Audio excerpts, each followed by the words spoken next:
विभाग जळगाव आपला सार्वजनिक बांधकाम मंत्री या ठिकाणी उभे आहे. मी आरोप करणार नाही. मी त्यांना सांगितलं मी आरोप करेल तुमच्यावर, पण तुमच्याकडे बघून मला आरोप करावा असं वाटत नाही. पण एक मी दादांच्या लक्षात आणून देतो, एक सोनवणे नावाचा अधीक्षक अभियंता आमच्याकडे आहे. त्याच्या 8 विभागीय चौकशा सुरू आहे. त्या विभागीय चौकशांमध्ये बरंचसं ते निष्पन्न झालेलं आहे. त्यांनी भ्रष्टाचार केलेला आहे, कोट्यवधी रुपये खाल्लेले आहे, भ्रष्टाचार केला आहे, सिद्ध झालेला आहे. त्याच्या वारंवार बदल्या केल्यापर्यंत वारंवारला स्थगिती मिळालेली आहे. आत्ताही सरकारकडे मी ज्यावेळेस निवेदन दिलं की हे सगळंचं सगळं आहे, हा एवढा भ्रष्ट अधिकारी 13-14 वर्ष झाले आमच्या जिल्ह्यामध्ये येतो जातो, याला काढून टाकावं. तर त्यावेळेस मागचे जे रवींद्र चव्हाण साहेब होते बांधकाम मंत्री, त्यावेळेला मी त्यांना सभागृहामध्ये विचारल्यानंतर ते म्हणाले त्याची तातडीने बदली करून त्याला आम्ही सस्पेंड करून टाकू. हे सभागृहामधला विषय बरं.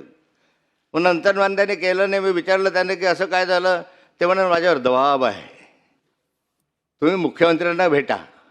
म्हटलं मी या गोष्टीसाठी मुख्यमंत्र्यांना भेटा मला उचित वाटत नाही. कुणाचा दबाव आहे तुमच्यावर. मग मी या संदर्भामध्ये गेले 1.5 वर्ष झाले आमच्या बांधकाम सचिव माननीय मनीषा म्हैसकर, नंतर सेक्रेटरी वगैरे यांच्याकडे 1 वर्ष झाले पत्रव्यवहार करतो आहे की हा भ्रष्ट माणूस आहे. हे सिद्ध झालेलं आहे. मी म्हणत नाही. 8 विभागीय चौकशा सुरू आहे, त्याच्यामध्ये सिद्ध झालेल्या 4 विभागीय चौकशांमध्ये की याने भ्रष्टाचार केला आहे, याने अशा स्वरूपाचा गोंधळ केला आहे, नियमबाह्य कामं केले आहे. परवा दिवशी जे माननीय मुख्यमंत्र्यांनी एका आमच्याकडे स्मारकाचं उद्घाटन केलं, त्या उद्घाटनाच्या संदर्भामध्ये त्याची विभागीय चौकशी सुरू आहे. याच्यावर काय आपण एवढं काय प्रेम आहे त्याच्या संदर्भामधलं. मग नंतर त्याची काही बदली झाली नाही, त्याच्यावर कारवाई झाली आणि नंतर त्याची बदली करण्यात आली. माननीय मुख्यमंत्र्यांनी त्याची लगेच बदली करून टाकली. मी सांगितल्यानंतर की बा हे असं आहे.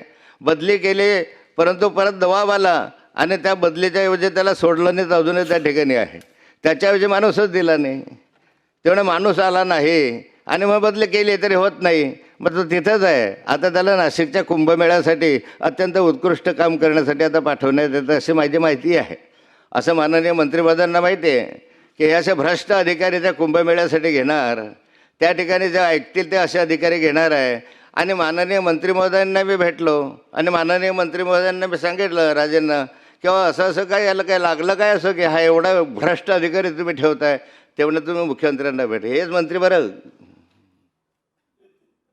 हेच मंत्री मला म्हणाले मुख्यमंत्र्यांना, म्हणजे मुख्यमंत्री या राज्याचे भ्रष्टाचाराला संरक्षण देत आहे वर्षभर झाले. याचा अर्थ असा समजू का मी. मला माहीत आहे की देवेंद्रजी वारंवार सांगतात स्वच्छ प्रशासन, पण तुमचे मंत्री काय करताय.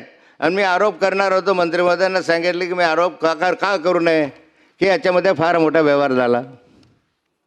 करोडो रुपयाचा व्यवहार होण्याची शक्यता, आपल्या लाखो रुपयाचा व्यवहार होण्याची शक्यता नाकारता येत नाही.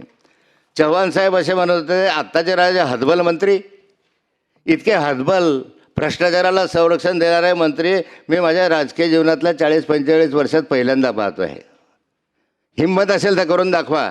जे खरं आहे ते करा, जे सत्य आहे ते करा. मी असं म्हणणार नाही तुम्हाला की ते काय असत्य करा, पण तुमची ताकद नाही आहे, तुमची हिंमत नाही. कारण त्या भ्रष्टाचारातले काही पैसे तुमच्यापर्यंत पोहोचतात की काय असं म्हणायला मला वाव आहे.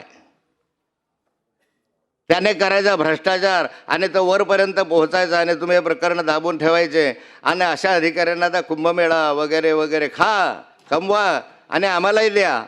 आणि मग हे तूट भरून काढायची कशातून, भ्रष्टाचाराच्या माध्यमातून. तर काळा पैसा तुमच्याकडे राहणार आहे, हा काही सरकारच्या तिजोरीत जमा होणार नाही आहे. आणि म्हणून आत्ता तरी तुमच्यात हिंमत असेल, खरे राजे म्हणतो तुम्ही, छत्रपती शिवरायाचे खरे वंशज जर तुम्ही असाल, जर जे सत्य आहे ते करून दाखवा. मी असत्य म्हणणार नाही.